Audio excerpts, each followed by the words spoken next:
በአሜሪካ ምድር ላይ በዲሞክራሲ በሰብአዊ መብቶችና በሕግ የበላይነት ስም የሚነገረው ትረካ ዛሬ በፌዴራል ወኪሎች ጥይት ጭካኔና አምባገነናዊ እርምጃ እየተቀደደ ይገኛል። በአሁኑ ወቅት የኢሚግሬሽንና የጉምሩክ ማስከበር ተብሎ የሚጠራው ተቋም ከሕግ ማስከበር ይልቅ ወደ ሽብርና ወደ አፈና ማሽንነት ተቀይሯል የሚሉ ድምጾች በየግዛቶቹ እያስተጋቡ ነው። ይህ ተቋም በተለይም ባለፉት ጥቂት ዓመታት ውስጥ የያዘው አቋም ሰላማዊ ሰዎችን እንደ ጠላት የመመልከትና ማንኛውንም አይነት ኃይል ያለ ገደብ የመጠቀም አዝማሚያን በግልጽ ያሳያል። ይህ በየከተማው የሚሰማው የጥይት ድምፅ፣ የሚፈሰው የንጹሐን ደምና የሚቆረሰው የሰውነት አካል የአሜሪካን የዲሞክራሲ ጭንብል እየቀደደ ይገኛል። በካሊፎርኒያ አውራ ጎዳናዎች፣ በሚኒሶታ ቅዝቃዜና በሎስ አንጀለስ ሰላማዊ ሰልፎች ላይ የተፈጸሙት ዘግናኝ ድርጊቶች የዚህ ስርዓታዊ ጥቃትና ተጠያቂነት የሌለው ስልጣን አስከፊ ማሳያዎች ናቸው። በካሊፎርኒያ ስታኒስላውስ ካውንቲ የተከሰተው ድርጊት የዚህን አረመኔያዊ ጥቃት አስከፊነት ቁልጭ አድርጎ ያሳያል። ካርሎስ ኢቫን ሜንዶዛ ሄርናንዴዝ የተባለው የ36 ዓመት ጎልማሳ በአይሲኢ ወኪሎች በጥይት ተደብድቦ የሞት አፋፍ ላይ መድረሱ የብዙዎችን ቁጣ ቀስቅሷል። ምንም እንኳን የፌዴራል አቃቢ ሕግ ግለሰቡ በመኪናው ጥቃት ሰንዝሯል የሚል ክስ ቢያቀርብም የወጣው የቪዲዮ መረጃ ግን ሌላ ዘግናኝ እውነትን ይናገራል።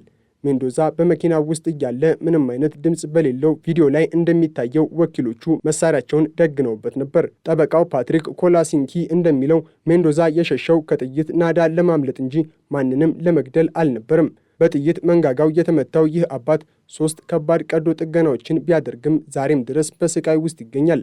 ይባስ ብሎም የሀገር ውስጥ ደህንነት ሚኒስቴር ወይንም ዲኤችኤስ ግለሰቡን የወንጀለኛ ቡድን አባል በማለት ስም ለማጥፋት ቢሞክርም ከኤልሳልቫዶር የተገኘው የፍርድ ቤት ሰነድ ግን ግለሰቡ ከማንኛውም ወንጀል ነፃ መሆኑን ያረጋግጣል። ይህ የሚያሳየው አይሲኢ ሰዎችን ለመምታት ብቻ ሳይሆን ከሞቱ በኋላም ሰብአዊ ክብራቸውን ለመርገጥ የሐሰት መረጃዎችን እንደ መሳሪያ እንደሚጠቀም ነው። የሜንዶዛ መንጋጋ በጥይት መፈራረሱ የመናገርና የመመገብ ችሎታውን አደጋ ላይ ጥሎታል። ይህ ደግሞ በሕግ ማስከበር ስም የሚፈጸም ግልጽ የሰው ልጅ ስቃይ ነው። የሜንዶዛ ጠበቃ እንደሚለው ግለሰቡ ምንም አይነት የወንጀል ሪከርድ የሌለው አንድ የ2 ዓመት ልጅ አባትና ከአንዲት አሜሪካዊት ጋር ለመጋባት በዝግጅት ላይ የሚገኝ ሰላማዊ ላብ አደር ነው። ሆኖም ግን የፌዴራል ወኪሎች የእሱን ሕይወት ለማጥፋት ምንም አላመነቱም። ቪዲዮው እንደሚያሳየው ወኪሎቹ መኪናውን ከበው መሳሪያውን ሲደግኑበት፣ ሜንዶዛ በመደናገጥ ለማምለጥ ሲሞክር ጥይት አርከፍክፈውበታል። ይህ ድርጊት የሕግ ማስከበር ሳይሆን በጠራራ ፀሐይ የተፈጸመ የግድያ ሙከራ ነው። ይህ ግፍ በካሊፎርኒያ ጎዳናዎች ላይ ብቻ አላበቃም። በሎስ አንጀለስ ከተማ ንጉሥ አንፈልግም በሚለው ተቃውሞ ሰልፍ ላይ የተሳተፈው የ18 ዓመቱ የዩኒቨርሲቲ ተማሪ ታከር ኮርሊስ የአንድ አይኑን ብርሃን ለዘላለም አጥቷል። ይህ ወጣት በካሜራው የታሪክ ድርጊቶችን እየቀረጸ ባለበት ወቅት የፌዴራል ወኪሎች ያለምንም ማስጠንቀቂያ በወረወሩት ጥይት መሰል ቁስ አይኑ ፈንድቶ አጥንቱ ተሰብሯል። በአንድ ቅጽበት እቀርጽ ነበር፣ በሚቀጥለው ቅጽበት ግን ምንም ማየት አልቻልኩም፣ በመሬት ላይ ወድቄ በስቃይ እጮህ ነበር የሚለው የታከር ምስክርነት የፌዴራል ወኪሎች ለሰው ልጅ ሕይወትና አካል ያላቸውን ንቀት ያሳያል። መንግሥት 7 ጊዜ ማስጠንቀቂያ ሰጥተናል ቢልም ታከር ግን ምንም አይነት ድምፅ እንዳልሰማ ይምላል። ይህ በሰላማዊ ዜጎች ላይ የሚፈጸም ጥቃት የአሜሪካን ሕገ መንግሥት የመጀመሪያ ማሻሻያ ወይንም የሐሳብ ነፃነትን በቀጥታ የሚጋፋ ነው። የታከር አይን መጥፋት የአንድ ወጣት ህልም መጥፋት ብቻ ሳይሆን የመንግስት የኃይል አጠቃቀም ምን ያህል አደገኛ ደረጃ ላይ እንደደረሰ የሚያሳይ የደም ምልክት ነው። ታከር በአሁኑ ወቅት የዩኒቨርሲቲ ኦፍ ሳውዘርን ካሊፎርኒያ የአስትሮኖቲካል ኢንጂነሪንግ ተማሪ ሲሆን የጉዳት በትምህርቱና በወደፊት ሕይወቱ ላይ የማይጠገን ጉዳትን አድርሷል። የአይኑ ዙሪያ አጥንቶቹ ተሰባብረው አይኑ በቀዶ ጥገና ወጥቶ በጥቁር አይን መሸፈኛ ለመሄድ መገደዱ በታላቋ አሜሪካ ውስጥ ዜጎች ምን ያህል ደህንነታቸው አደጋ ላይ መሆኑን ያሳያል። የሀገር ውስጥ ደህንነት ሚኒስቴር ግን ለዚህ ድርጊት ምንም አይነት ኃላፊነት ከመውሰድ ይልቅ ሰልፈኞቹን አመፀኞች በማለት ፈርጆ ድርጊቱን ለማድበስበስ እየሞከረ ነው። ከካሊፎርኒያ በሺዎች የሚቆጠሩ ማይሎችን ርቃ በምትገኘው በሚኒሶታ ደግሞ አይሲኢ የፈጸመው ድርጊት ሕጋዊ አፈጻጸም ሳይሆን አፈንጋጭና አፈና ተብሎ ተፈርጇል። ቾንግሊ ስኮት ታኦ የተባለ በተፈጥሮ የአሜሪካ ዜግነት ያለው ግለሰብ በጥር ወር አጋማሽ ላይ በቤቱ ውስጥ እያለ በአይሲኢ ወኪሎች ተገዶ ተወስዷል። በዚያ በሚቀዘቅዝ የበረዶ ወቅት ግለሰቡን ቁምጣና የቤት ጫማ ብቻ እንዳደረገ ወደ ውጭ አውጥተው ለሰዓታት ሲያንገላቱት ቆይተዋል። የሚኒሶታ ባለሥልጣናት ይህንን ድርጊት በከፍተኛ ቁጣ እየተከታተሉት ይገኛሉ። የራምሴይ ካውንቲ አቃቢ ሕግ ጆይ ቾይ ይህ የአፈና የቤት ሰበራና ያለ አግባብ የማሰር ወንጀል ነው በማለት ምርመራ ጀምረዋል። የፌዴራል ወኪሎች ፍጹም ያለመከሰስ መብት አለን ቢሉም የሚኒሶታ ሸሪፍ ቦብ ፍሌቸር ግን አንድን የአሜሪካ ዜጋ ከቤቱ አፍኖ መውሰድ በሕግ የሚያስጠይቅ እንጂ ከመጠያየቅ ነፃ የሚያደርግ አይደለም በማለት ለፌዴራል መንግስት ጠንካራ ማስጠንቀቂያ ሰጥተዋል። ወኪሎቹ መታወቂያቸውን ለመደበቅ የተጠቀሙባቸው መኪናዎች ታርጋ እስከ መቀየር መድረሳቸው ድርጊታቸው ከሕግ አስከባሪነት ይልቅ የወንጀለኛ ቡድን ተግባር እንደሚመስል ያሳያል። ታኦ የአሜሪካ ዜጋ ሆኖ ሳለ ያለምንም የፍርድ ቤት ትዕዛዝና ያለምንም መታወቂያ በታጠቁ ወንዶች መወሰዱ በሀገሪቱ ታሪክ ታይቶ የማይታወቅ የሕግ ጥሰት ነው። የራምሴ ካውንቲ ባለሥልጣናት እንደሚሉት የፌዴራል ወኪሎች ለፈጸሙት ጥፋት ተጠያቂ መሆን አለባቸው። በ47 ዓመት የፖሊስነት ዘመኔ እንዲህ አይነት አረመኔያዊ ተግባር አይቼ አላውቅም ያሉት ሸሪፍ ፍሌቸር አይሲኢ ሕግን ለማስከበር ሳይሆን ሕግን ለመጣስ እየተንቀሳቀሰ መሆኑን ገልጸዋል። ይህ ግጭት በፌዴራል መንግስትና በግዛቶች መካከል ያለውን ግንኙነት እጅግ አሻክሮታል። ሚኒሶታ የፌዴራል መንግስት በወሰዳቸው 3 የተኩስ እርምጃዎች ላይ ገለልተኛ ምርመራን ለማድረግ ማስረጃዎችን እንዲሰጡት የትራምፕን አስተዳደር እስከ መክሰስ ደርሳለች። ይህ ሁሉ ግፍና መከራ የሚመነጨው ከዶናልድ ትራምፕ አስተዳደር ጠንካራ የዲፖርቴሽን ወይንም የስደት ተመላሽ ፖሊሲ እንደሆነ ይገመታል።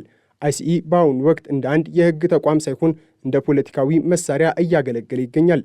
ይህንን ተከትሎ በካሊፎርኒያ የግዛት ገዥነት እጩ የሆኑት ቶም ስታየር አይሲኢን እንደ ወንጀለኛ ቡድን የመመልከትና በሕግ የመቅጣት እቅድ ይዘው ብቅ ብለዋል። ስታየር እንደሚሉት አይሲኢን ማጥቃት ያለብን ማፊያዎችን እንደምናጠቃበት መንገድ ነው። ይህም ማለት የፌዴራል ወኪሎች በፈጸሙት የዘር መድሎና የሰብአዊ መብት ጥሰት በግዛት ደረጃ ክስ እንዲመሰረትባቸው ማድረግ ነው። ስታየር በቅርቡ ባሳተሙት የፖሊሲ ሰነድ ላይ ካሊፎርኒያ እሳትን በእሳት መመለስ አለባት ብለዋል። ትራምፕ አይሲኢን ወደ ወንጀለኛ ድርጅት ቀይረውታል።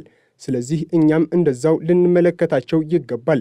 እንደ ኤሊዮት ነስ እና ጆ ፍራይዴይ ማፊያዎችን በሕግ እንዳስቆሙ ሁሉ እኛም አይሲኢን በሕግ ፊት እናቆመዋለን ብለዋል። የእሳቸው እቅድ የግዛቱ አቃቢ ሕግ በአይሲኢ መሪዎችና ወኪሎች ላይ የወንጀል ምርመራ እንዲጀምርና በካሊፎርኒያ ሕግ መሠረት እንዲቀጣቸው የሚያስችል ነው። ይህ እርምጃ በፌዴራልና በግዛቶች መካከል ያለውን የሕግ ትንቅንቅ ወደ አዲስ ደረጃ ያሸጋግረዋል። በተጨማሪም ስታየር ለስደተኞች በታክስ ከፋዩ ገንዘብ የሚሸፈን የሕግ ጠበቃ እንዲቆምላቸውና የአይሲኢ ወኪሎችን ያለመከሰስ መብት የሚገዳደሩ ሕጎችን ለማውጣት ቃል ገብተዋል።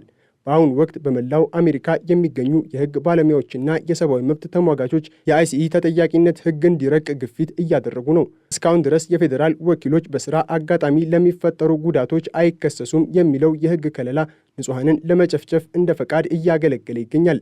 ነገር ግን እንደ ቶም ስታየር ያሉ ፖለቲከኞችና እንደ ራምሴ ካውንቲ ያሉ የአካባቢ ባለሥልጣናት ይህንን የጥበቃ ግንብ ለመናድ ቆርጠው ተነስተዋል። የሕግ ባለሙያዎች እንደሚከራከሩት የፌዴራል ወኪሎች ከሕግ በላይ ሊሆኑ አይችሉም።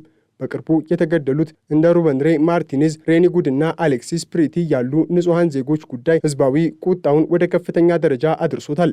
እነዚህ ግድያዎች በአጋጣሚ የተከሰቱ ሳይሆኑ ተቋሙ ካለው ዘረኛና አድሏዊ አሰራር የሚመነጩ መሆናቸውን ብዙዎች ይገልጻሉ። የፌዴራል ወኪሎች ሕግ እናስከብራለን በሚል ስም በንጹሐን ላይ የሚፈጽሙት ግፍ የአሜሪካን ሕገ መንግሥታዊ መሠረት እየናደ ይገኛል። የፌዴራል ወኪሎች ከሕግ ተጠያቂነት ነፃ መሆናቸው እንደ ታከር ኮሊንስ እና ሜንዶዛ ላሉ ሰለባዎች ፍትሕ ማግኘትን እጅግ አስቸጋሪ አድርጎታል።